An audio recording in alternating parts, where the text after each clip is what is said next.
Welcome back, brave souls, to another nightmarish journey through the haunted corners of America.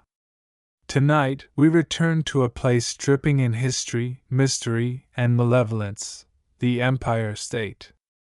That's right. We're exploring more haunted places in New York. You thought you knew all of them? Think again. Some secrets refuse to stay buried. Some ghosts are desperate to be heard. Grab a flashlight, hold tight to your courage, and let's begin.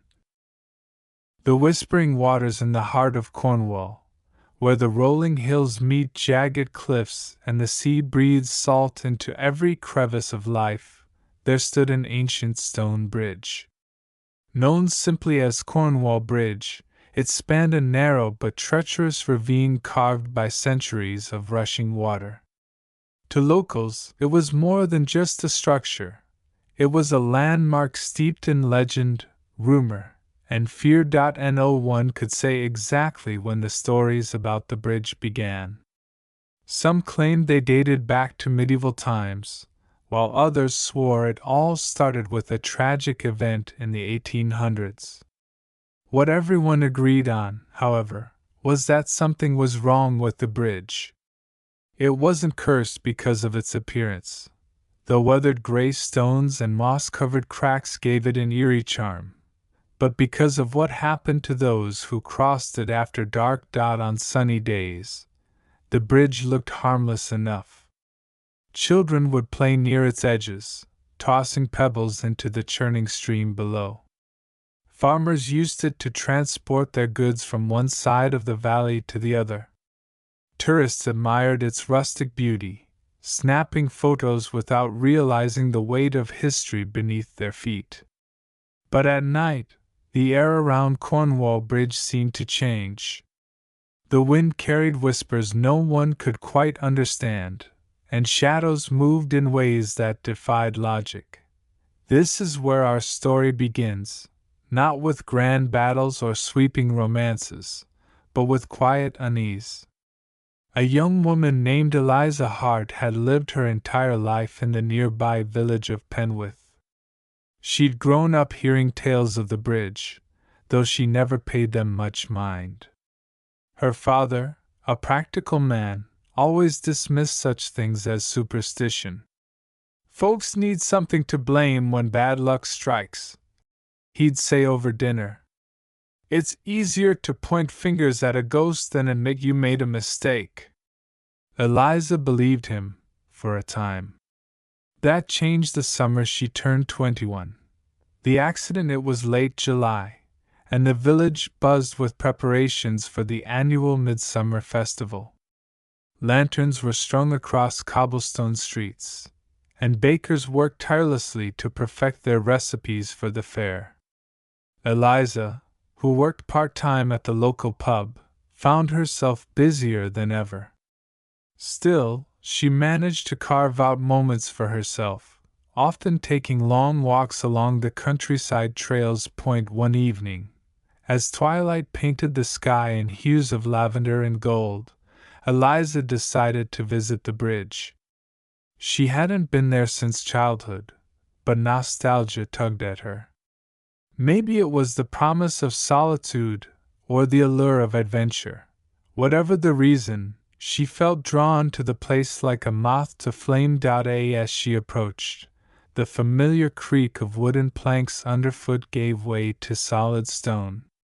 The bridge loomed ahead, bathed in the soft glow of moonlight. For a moment, Eliza hesitated. Something about the scene felt off. The stream below roared louder than usual, its waters frothing against jagged rocks. Shadows danced unnaturally along the walls of the ravine, twisting and writhing as if alive. Shaking off her unease, Eliza stepped onto the bridge. Halfway across, she paused to lean against the railing and gaze down at the water. That's when she saw it, a flicker of movement beneath the surface.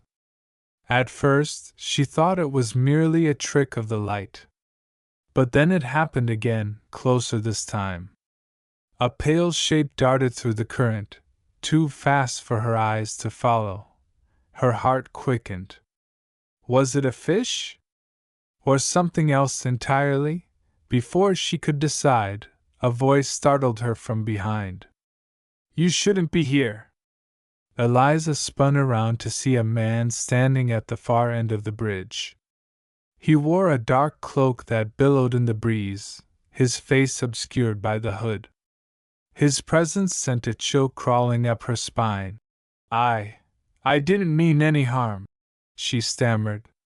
I was just looking. The man took a step forward, his boots echoing ominously against the stones.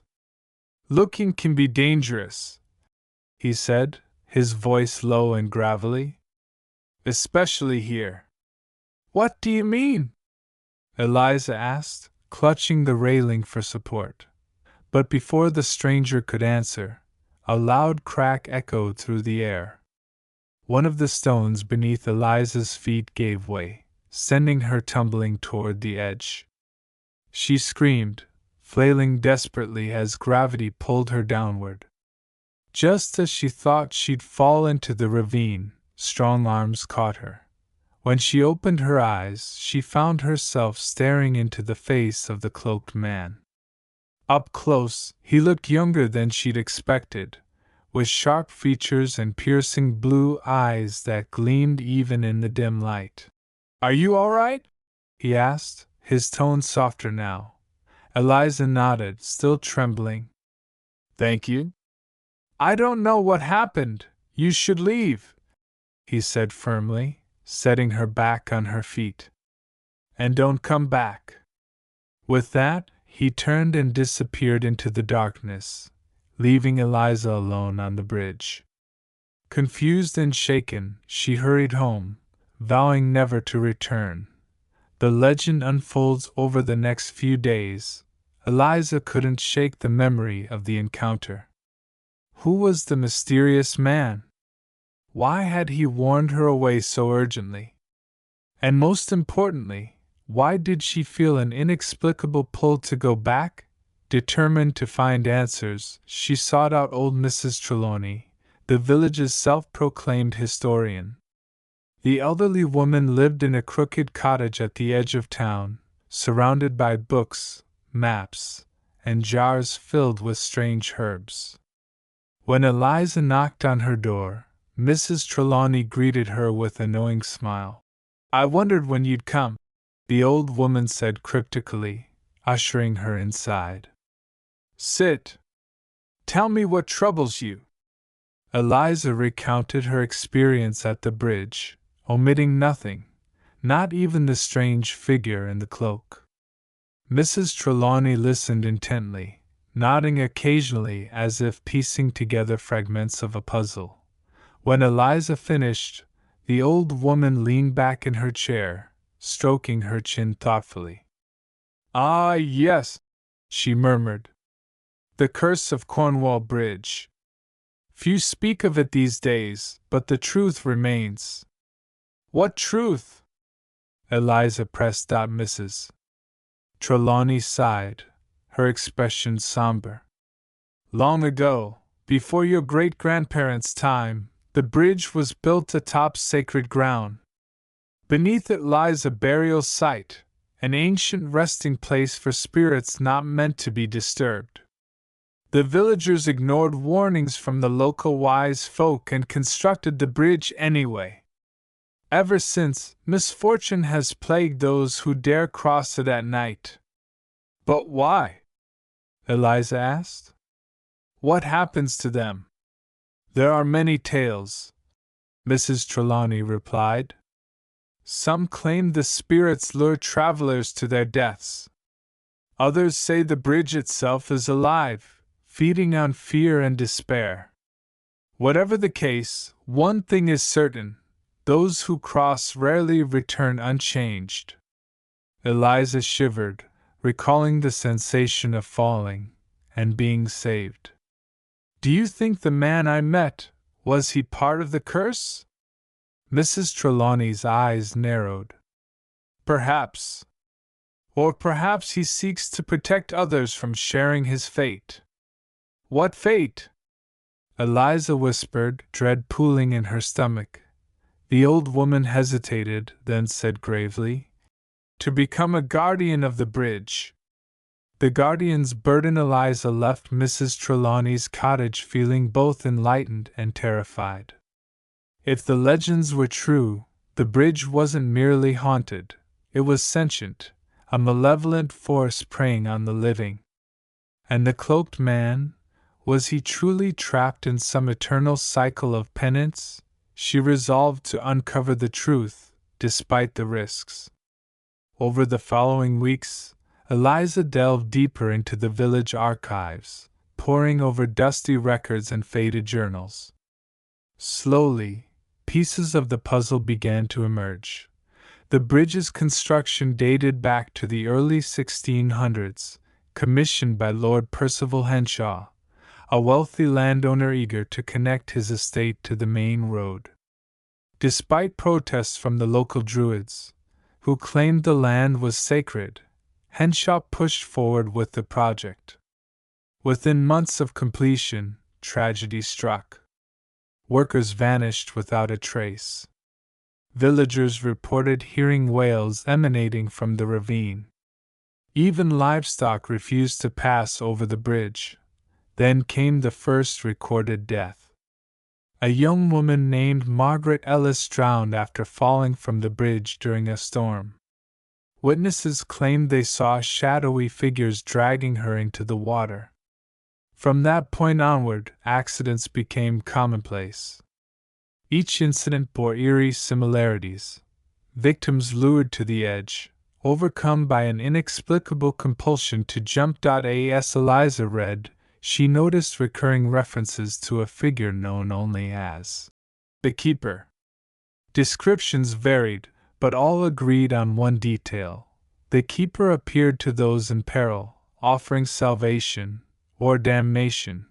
Could the cloaked man she'd met be the Keeper? And if so, what role did he play in the curse?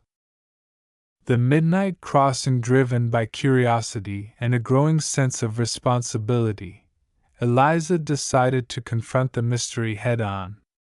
On the eve of the autumn equinox, she armed herself with a lantern, a journal, and a small vial of holy water gifted by Mrs. Trelawney. Ignoring the protests of her friends and family, she set out for the bridge under cover of darkness. The journey felt surreal. Moonlight illuminated the path, casting long shadows that seemed to shift and writhe. By the time she reached the bridge, her nerves were frayed, but determination kept her moving forward. Standing at the threshold, Eliza hesitated. The air was thick with tension, charged like the calm before a storm. Taking a deep breath, she stepped onto the stones. Almost immediately, the atmosphere changed. The wind howled louder, carrying fragmented whispers that clawed at her ears. Shadows coalesced into humanoid shapes, reaching out as if trying to grasp her. Panic bubbled in her chest, but she forced herself to keep walking. Halfway across, the lantern flickered and died, plunging her into darkness. Heart pounding, Eliza fumbled for her journal, using the faint glow of the moon to scribble notes. As she wrote, a cold hand brushed her shoulder. She froze, blood turning to ice in her veins. Slowly she turned, and there he was. The cloaked man, his face pale and gaunt, eyes burning with an intensity that pierced her soul.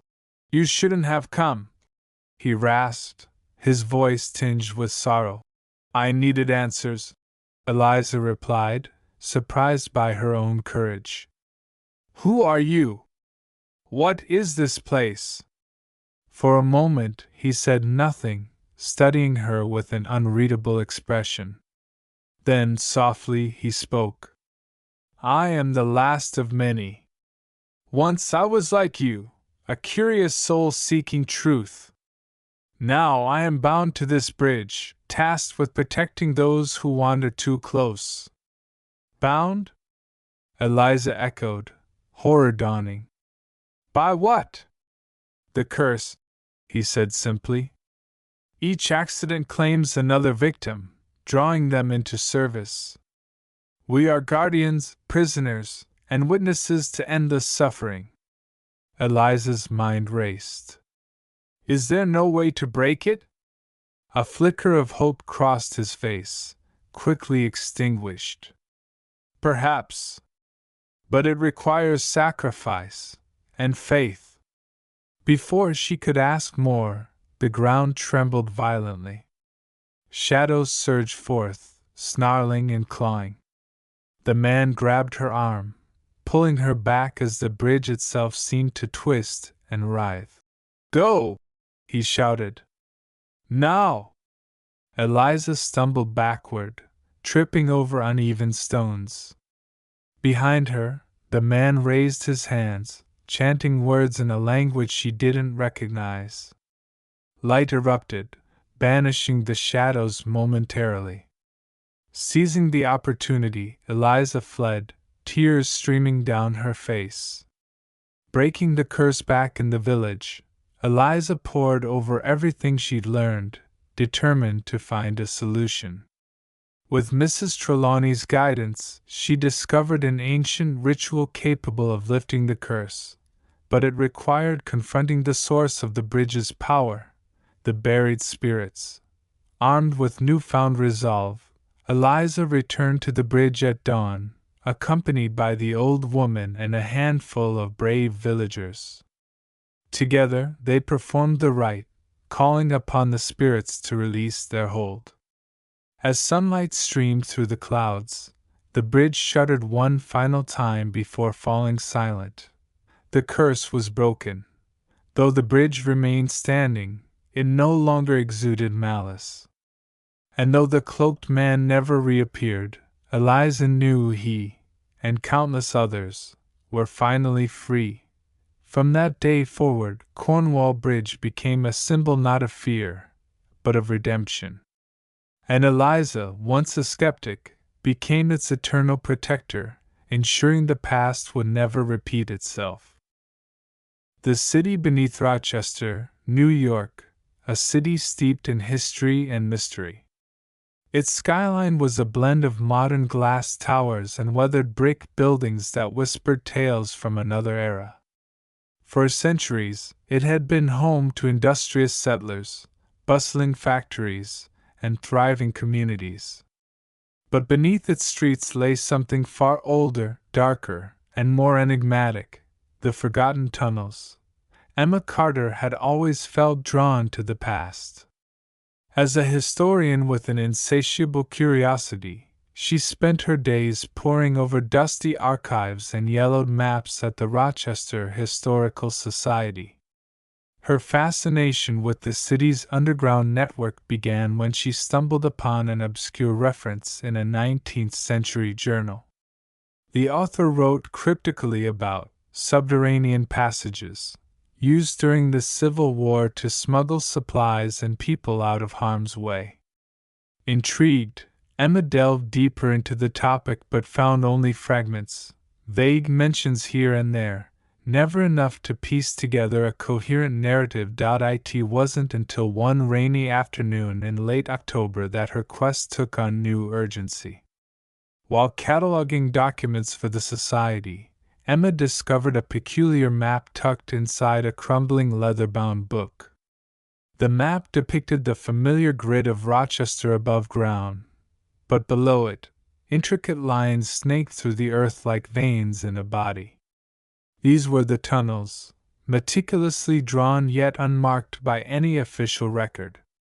In bold letters across the top read, "The Forgotten Network." Her heart raced as she traced the labyrinthine paths with her finger. There were entrances marked near landmarks she knew well: the old Erie Canal locks, abandoned warehouses along the Genesee River, even beneath the iconic High Falls. But what caught her attention most was a small star etched near the center of the map, labeled simply as the Vault. No explanation accompanied it, just those two tantalizing words. That night, unable to sleep, Emma sat at her kitchen table studying the map under the dim glow of a desk lamp. She couldn't shake the feeling that this discovery was meant for her, that these tunnels held secrets waiting to be unearthed. Little did she know how profoundly her life would change once she stepped into their shadowy depths. Into the dark the next morning, armed with a flashlight, notebook, and a sense of trepidation, Emma set out to find one of the tunnel entrances. After hours of searching near the canal, she finally located what appeared to be a rusted iron grate partially concealed by overgrown ivy. With some effort, she managed to pry it open, revealing a narrow staircase descending into darkness. As she descended, the air grew cooler and mustier, carrying faint echoes of footsteps long gone. Her flashlight beam cut through the gloom, illuminating damp stone walls covered in moss and graffiti left behind by previous explorers, or perhaps something else entirely. Each step creaked ominously beneath her weight, as if warning her not to proceed further. At first, the tunnel seemed straightforward, stretching endlessly ahead. But soon, side passages branched off in every direction, creating a maze that threatened to swallow her whole. Emma consulted her map frequently, trying to match the twists and turns with the faded ink markings. Yet, the deeper she ventured, the more disoriented she became. Then came the whispers. At first, they were barely audible, a soft murmur carried by the stale air. Emma froze, straining to listen. They sounded human, though distant and indistinct, like voices trapped between worlds. She told herself it was her imagination playing tricks, but the hairs on her neck stood on end nonetheless. Pressing onward, she reached a junction where three tunnels converged. One path sloped downward sharply, another veered sharply to the left. The third continued straight ahead. According to the map, the vault should lie somewhere beyond the downward slope. Taking a deep breath, Emma chose that route. The descent was steep and slippery, forcing her to grip the wall for balance. Water dripped steadily from the ceiling, pooling in shallow puddles on the uneven floor. Suddenly, her light flickered, plunging her into momentary blindness. Panic surged through her veins, but after a few frantic taps, the flashlight sputtered back to life. When she finally emerged into a larger chamber, her breath caught in her throat. Etched into the walls were strange symbols unlike anything she'd ever seen, circular patterns intertwined with jagged lines, almost hieroglyphic in nature. At the center of the room stood an enormous metal door, heavily corroded but still intact. Carved above it in bold letters were the words, "Enter only if you dare." Emma hesitated, her rational mind warring with her instinctual fear. What could possibly lie beyond such a foreboding threshold? And why had no one spoken of these tunnels in generations? Summoning her courage, she pushed against the door. It groaned loudly as it swung inward, revealing a space so astonishing that it defied belief. Secrets unveiled beyond the heavy metal door lay a vast chamber illuminated by an eerie greenish glow emanating from crystals embedded in the ceiling. The light danced across rows of ancient artifacts neatly arranged on stone shelves. Books bound in cracked leather, delicate porcelain figurines, tarnished silverware, and other relics of a bygone era. It was as though someone had curated a museum dedicated to Rochester's hidden history. But it was the centerpiece of the room that truly stole Emma's breath away, a massive wooden chest adorned with intricate carvings of celestial bodies, stars, moons, and constellations swirling together in chaotic harmony. This, she realized, must be the vault. Approaching cautiously, she examined the lock mechanism. Unlike modern locks, this one required a key shaped like a pentagram. Frustrated but undeterred, Emma began searching the surrounding area for clues. On a nearby pedestal, she found a leather-bound journal similar to the one containing the map. Flipping through its brittle pages, she uncovered entries written by someone named Elias Hargrove, dated 1863. Elias described himself as a member of the Underground Railroad, using the tunnels to ferry escaped slaves to safety. However, he also hinted at a second purpose for the tunnels, one shrouded in secrecy. He referred to them as conduits for otherworldly energies, and warned future readers to tread carefully lest they awaken forces better left undisturbed. Emma closed the journal, her hands trembling. Was this merely the ramblings of a superstitious man, or was there truth to his warnings? Before she could decide, a low rumble reverberated through the chamber, causing dust to cascade from the ceiling. Turning back toward the vault, she noticed something she hadn't before: 5 recessed slots carved into the lid, each matching the shape of the pentagram key. A sudden realization struck her. Perhaps the key wasn't singular but composed of multiple pieces scattered throughout the tunnels. With renewed determination, Emma resolved to solve the puzzle. But as she turned to leave the chamber, she heard it again, the whispers. Louder now, closer. And amidst the cacophony, a single voice spoke clearly, chillingly. The enigmatic Pine Hill Cemetery nestled at the edge of an expansive forest, where whispers of leaves blend with the distant hum of crickets, lies Pine Hill Cemetery, a place steeped in history and mystery. Established in the early 1800s, this sprawling graveyard has become a silent witness to the ebb and flow of life in the small town it overlooks. Winding paths meander through rows of ancient headstones, each bearing names that have long faded into the annals of time, yet continue to echo stories of those who once walked the earth.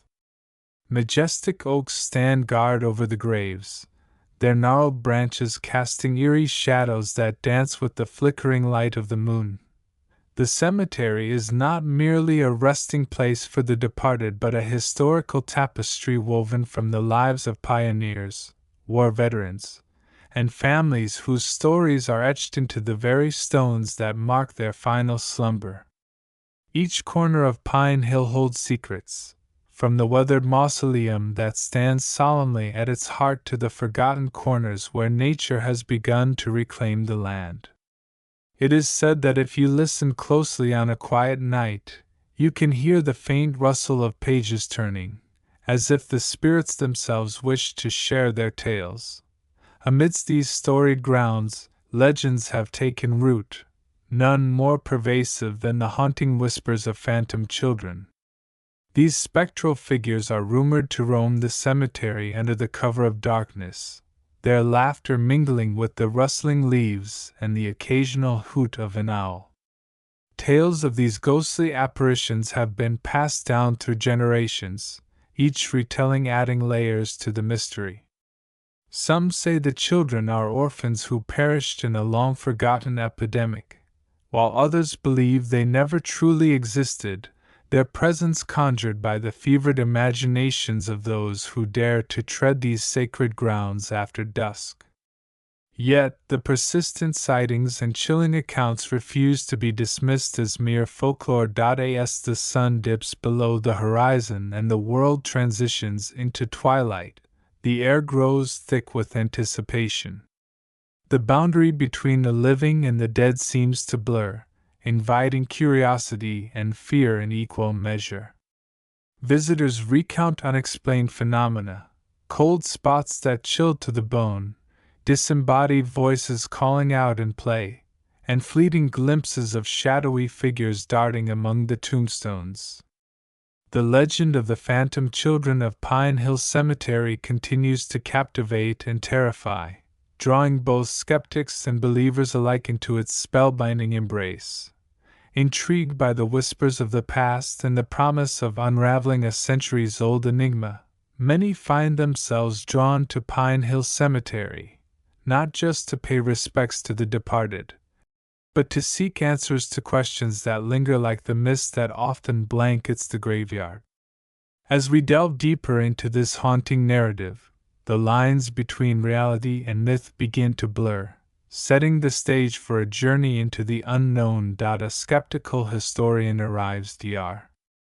Evelyn Harper, a seasoned historian known for her meticulous research and unwavering skepticism toward the supernatural, arrived in the quaint town adjacent to Pine Hill Cemetery under less than ideal circumstances.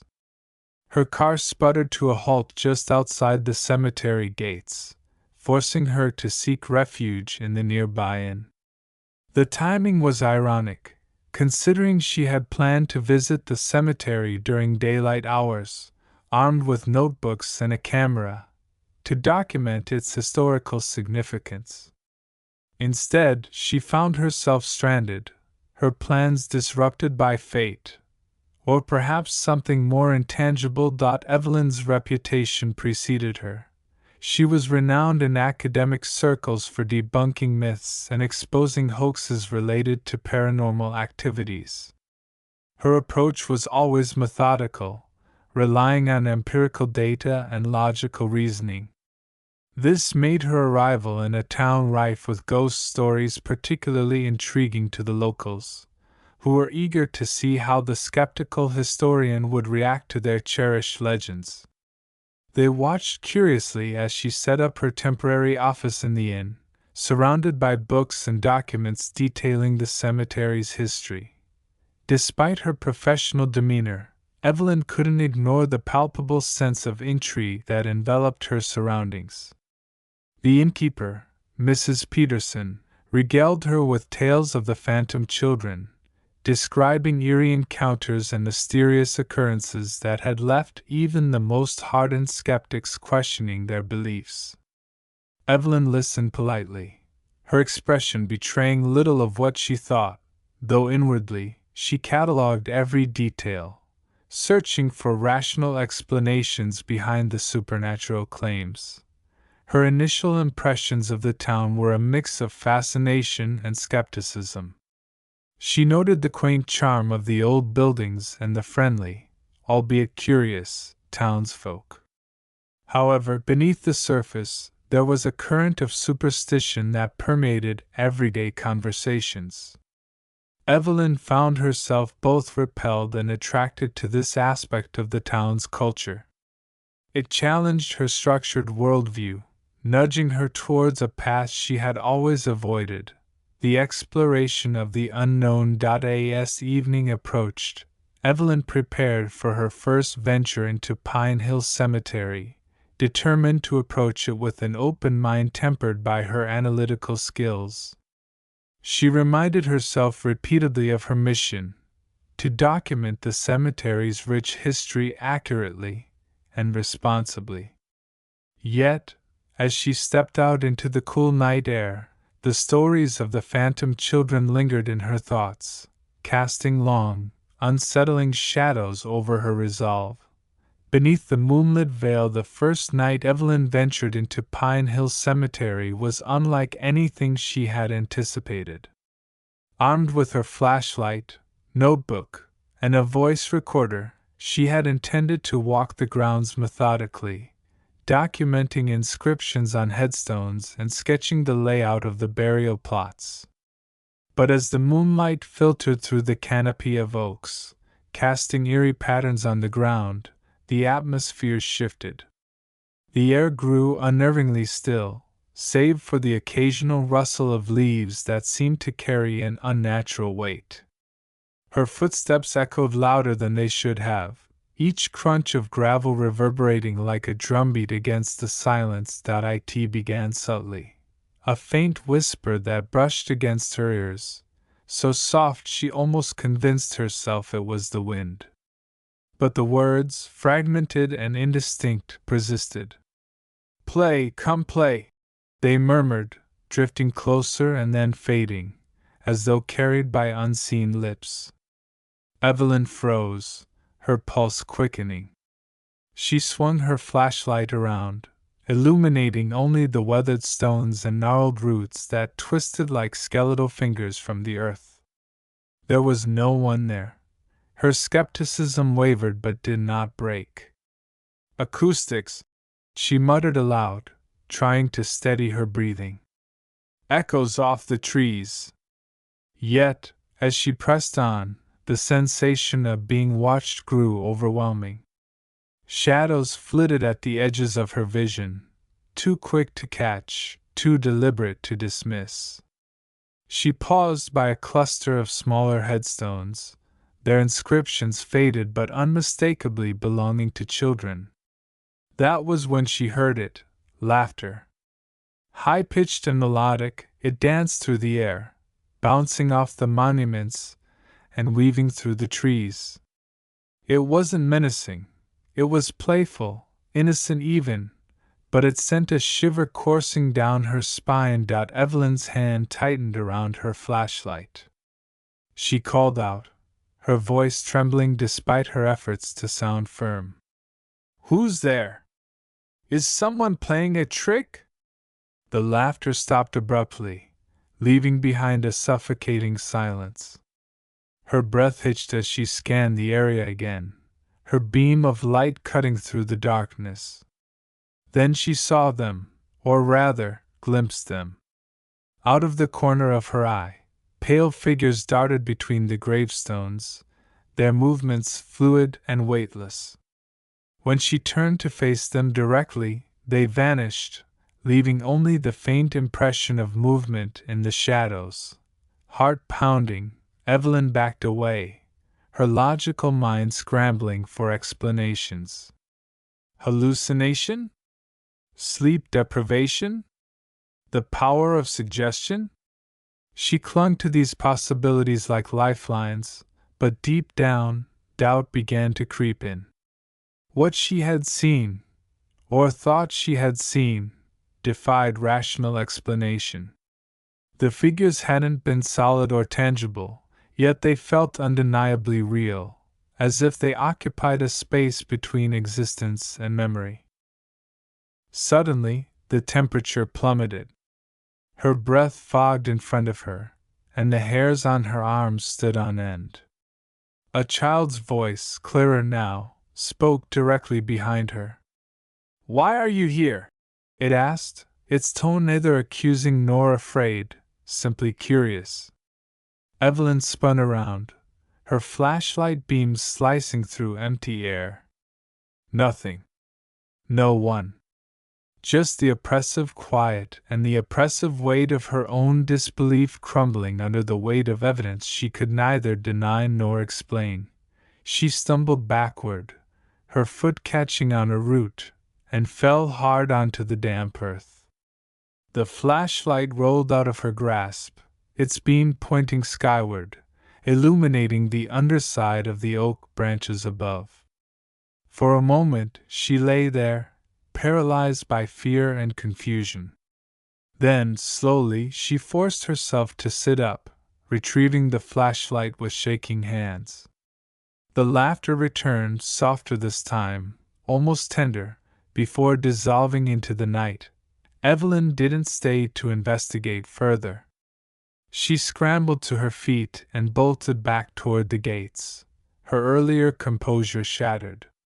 By the time she reached the safety of her car, her clothes were soaked with sweat, her notes scattered and forgotten in her haste. As she drove away, glancing nervously at the rearview mirror, she couldn't shake the feeling that something, or someone, was watching her leave.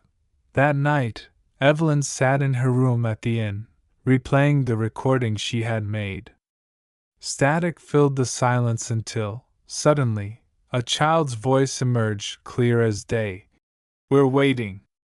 She rewound the clip, listening again and again, her skepticism buckling under the undeniable proof. Her carefully constructed worldview was beginning to crack, and she knew, deep down, that whatever she had encountered in Pine Hill Cemetery was far from ordinary. A tapestry of whispers and legends. The morning after her harrowing encounter, Dr. Evelyn Harper sought solace in the familiarity of routine. She visited the local library, a quaint building with creaking wooden floors and shelves lined with books that smelled faintly of mildew and time. The librarian, an elderly woman named Martha, greeted her warmly but eyed her with a knowing look, as if aware of the sleepless night Evelyn had endured. "You've been to Pine Hill, haven't you?" Martha asked, her voice tinged with both curiosity and caution. Evelyn hesitated before nodding. "Yes, I went last night. I experienced something unusual." Her admission felt heavy, like stepping onto uncertain ground. Martha's expression softened, and she gestured for Evelyn to follow her to a small reading nook tucked away in a corner of the library. There, surrounded by dusty volumes and faded photographs, Evelyn learned of the stories that had shaped the legend of the phantom children. Martha began with the oldest account, a tale passed down through generations. In the late 1800s, a devastating outbreak of scarlet fever swept through the town, claiming the lives of dozens of children. The victims were buried together in a secluded section of Pine Hill Cemetery, their graves marked by simple stones etched with names now barely legible. According to the story, the children's spirits remained restless, unable to move on due to the abruptness of their deaths and the isolation of their burial site. Locals claimed to hear their laughter echoing through the cemetery at night, a bittersweet reminder of lives cut tragically short. Another account came from a journal written by a schoolteacher in the 1920s. The teacher described witnessing strange occurrences during her evening walks near the cemetery. She wrote of seeing shadowy figures playing tag among the tombstones and hearing faint singing that seemed to emanate from nowhere. Her entries grew increasingly desperate as she documented recurring dreams in which the children pleaded with her to find us. Eventually, she stopped writing altogether, her fate becoming another piece of the cemetery's enigmatic lore. More recent stories painted a darker picture. In the 1970s, a group of teenagers dared each other to spend the night in Pine Hill Cemetery. One of them, a boy named Tommy, claimed he saw a procession of ghostly children walking hand in hand toward the forest. He swore they beckoned him to follow, their eyes hollow yet filled with an unsettling innocence. Terrified, Tommy ran home and refused to speak of the incident for years. His friends dismissed his account as hysteria, but the boy's mother later revealed that he had nightmares for months, waking up screaming about the ones who wait. Evelyn listened intently, her pen moving furiously across her notebook as she jotted down details. She noticed a pattern emerging. The children were never described as malevolent, but their presence carried an aura of longing and sorrow. They seemed trapped between worlds, unable to reconcile their untimely deaths with the joy of childhood they had been denied. The consistency of the accounts, spanning over a century, struck her as uncanny. How could so many people, separated by time and circumstance, describe such similar experiences? Martha leaned forward, her voice dropping to a whisper. Some say the children aren't alone. There's talk of a caretaker, a shadowy figure who watches over them, ensuring no harm comes to those who visit.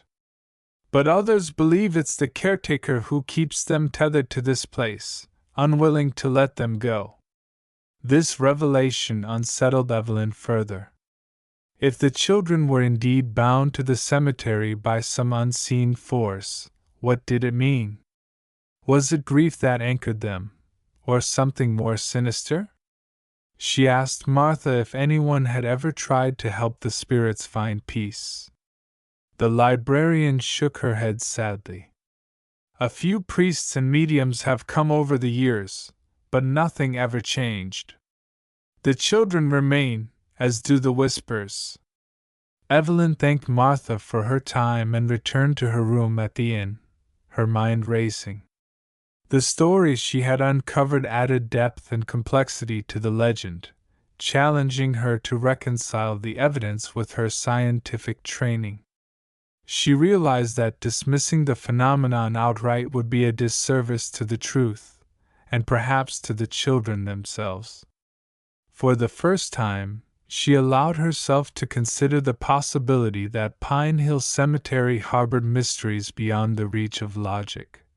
Unraveling the threads, Evelyn's days became a blur of activity as she dove deeper into the enigma of Pine Hill Cemetery. Her mornings were spent poring over archives, meticulously cross-referencing death records with local newspapers from the 19th century. She discovered that the scarlet fever epidemic of 1884 had indeed claimed the lives of 37 children in a span of 3 harrowing months. Their burials were hastily arranged, with little ceremony, in a remote corner of the cemetery. Intriguingly, several articles mentioned a peculiar detail. The children's bodies were interred without coffins, wrapped only in white linen shrouds. This practice, though common in poorer communities at the time, struck Evelyn as significant. Could the lack of proper burial rites have contributed to the restless spirits? Her fieldwork took her back to the cemetery, though she approached it with newfound caution. Guided by maps sketched from old records, she located the isolated section where the children were buried. The markers were modest, some barely visible beneath decades of moss and overgrowth. As she knelt to examine one of the stones, her fingers brushing against the worn inscription, she felt an inexplicable heaviness in the air. The laughter she had heard before returned, faint but unmistakable, accompanied by the sensation of tiny hands tugging at her coat. She recoiled, her heart racing, but forced herself to stay. "What do you want?" she whispered, her voice trembling. The laughter ceased, replaced by silence so profound it felt deafening. Determined to find answers, Evelyn expanded her investigation. She interviewed descendants of the families affected by the epidemic, piecing together fragments of oral history. One elderly woman, Clara, recounted a chilling family legend. Her great-grandmother had claimed to see the children dancing in the cemetery on moonlit nights, their movements synchronized as if performing a ritual. Clara hesitated before adding, "She said they weren't alone? There was a man, a tall figure in black, who stood at the edge of the woods, watching them. She always believed he was the one keeping them there." The mention of the shadowy caretaker reignited Evelyn's curiosity. She scoured church records and municipal documents, uncovering references to a man named Silas Granger, the cemetery's groundskeeper during the epidemic. Granger had reportedly gone mad after losing his own young daughter to the fever. Historical accounts described him as reclusive, often seen wandering the cemetery at night, muttering to himself.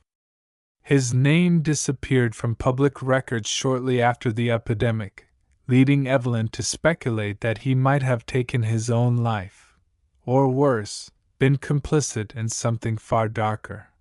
Her research led her to a breakthrough. Buried in the attic of the town hall was a ledger containing maintenance logs for Pine Hill Cemetery. Among the entries was a cryptic note dated October 1884. Granger requests funds for special arrangements regarding the children's plot. Purpose unclear. Evelyn's pulse quickened. What special arrangements could Granger have made? And why had they been omitted from official documentation? The pieces began to fall into place, forming a grim hypothesis. Evelyn theorized that Granger, consumed by grief and guilt, might have attempted a forbidden ritual to bind the children's spirits to the cemetery. Perhaps he believed he could protect them, or even bring them back. Whatever his intentions, the result was catastrophic. The children's souls became trapped, caught between life and death, while Granger's own fate remained shrouded in mystery. To test her theory, Evelyn enlisted the help of Professor Alan Hayes, a colleague specializing in folklore and esoteric practices. Together, they analyzed the symbols carved into the base of the central mausoleum, a structure Evelyn had previously overlooked. The markings bore resemblance to protective sigils used in rituals designed to contain spirits. Hayes confirmed her suspicions. The sigils suggested an attempt to create a metaphysical barrier, effectively imprisoning the children within the cemetery grounds. Armed with this knowledge, Evelyn revisited the cemetery at dusk, this time accompanied by Hayes. They brought items associated with cleansing ceremonies, salt, sage, and iron filings, hoping to disrupt the binding magic. As they approached the children's plot, the air grew colder, and the familiar laughter erupted around them, louder and more urgent than before. Evelyn clenched her fists, fighting the urge to flee. "We're here to help you," she called out, her voice steady despite her fear. "Tell us what you need." For the first time, she received a response, not in words, but in images that flashed vividly in her mind. She saw a locked door, its surface etched with the same sigils from the mausoleum. Beyond it, she glimpsed a dimly lit corridor filled with crying children reaching out to her. The vision ended abruptly, leaving her gasping for breath. Hayes placed a reassuring hand on her shoulder. "They're showing you the source of the binding," he said. "It's inside the mausoleum." Together, they entered the decrepit structure, their flashlights cutting through the oppressive darkness. At its center stood an ornate iron gate, its hinges rusted but intact. Etched into the metal were the same symbols Evelyn had studied. She hesitated, the weight of what they were about to do pressing down on her. "If we break this seal," Hayes warned, "there's no telling what might happen." Evelyn nodded, steeling herself. With a crowbar borrowed from the innkeeper, she pried the gate open. A rush of cold air escaped, carrying with it the sound of sobbing. Then silence. The oppressive energy that had haunted the cemetery for over a century dissipated, leaving behind an eerie calm. Evelyn sank to her knees, tears streaming down her face. Whether she had freed the children or merely released them to another plane, she couldn't be sure. But for the first time since arriving in Pine Hill, she felt a sense of closure, not just for the children, but for herself.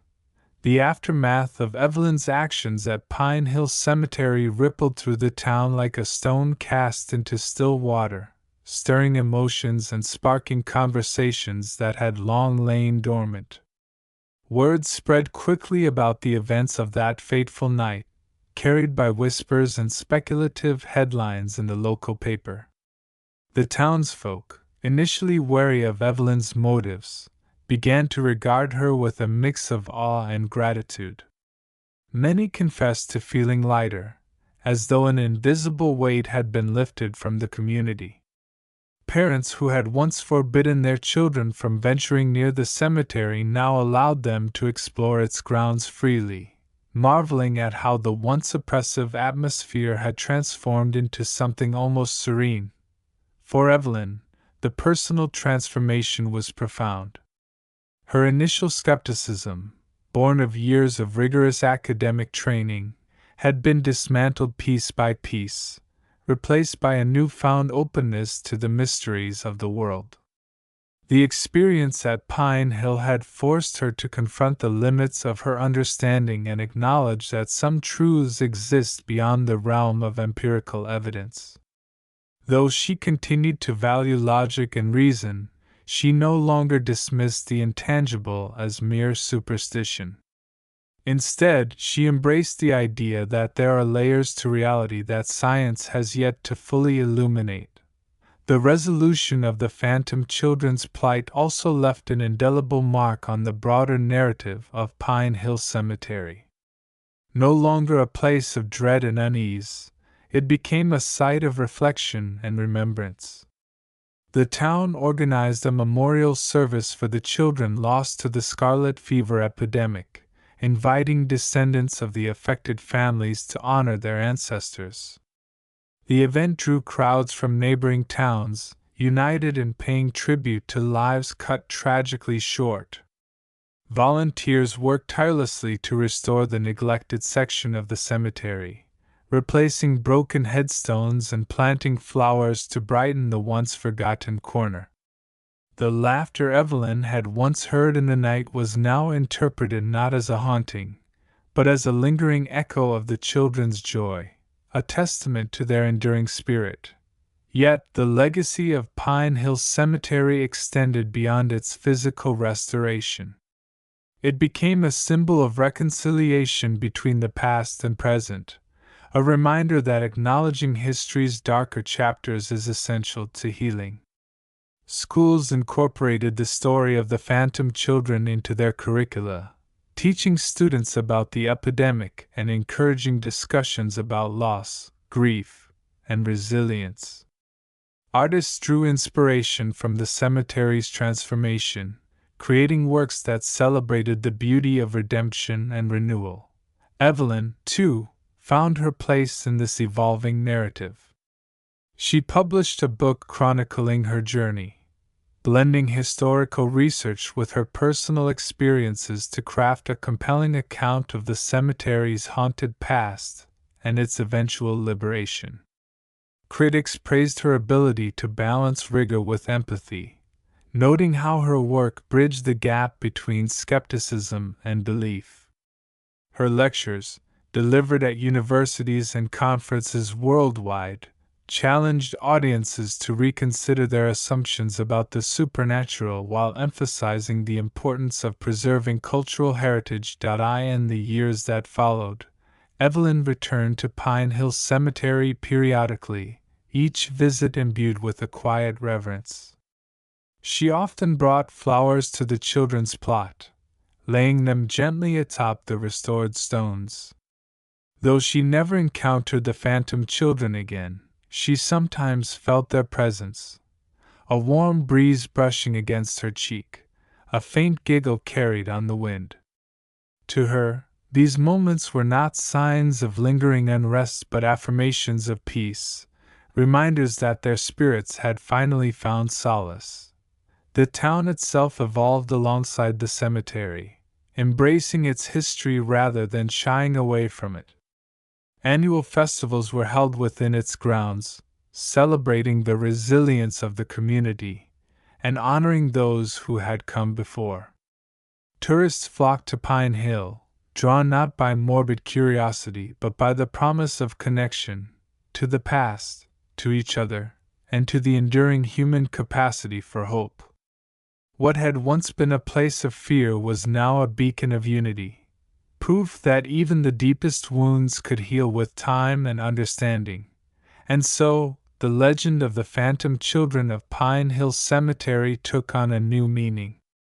It was no longer a tale of terror, but a story of triumph, a testament to the power of courage, compassion, and the unyielding pursuit of truth.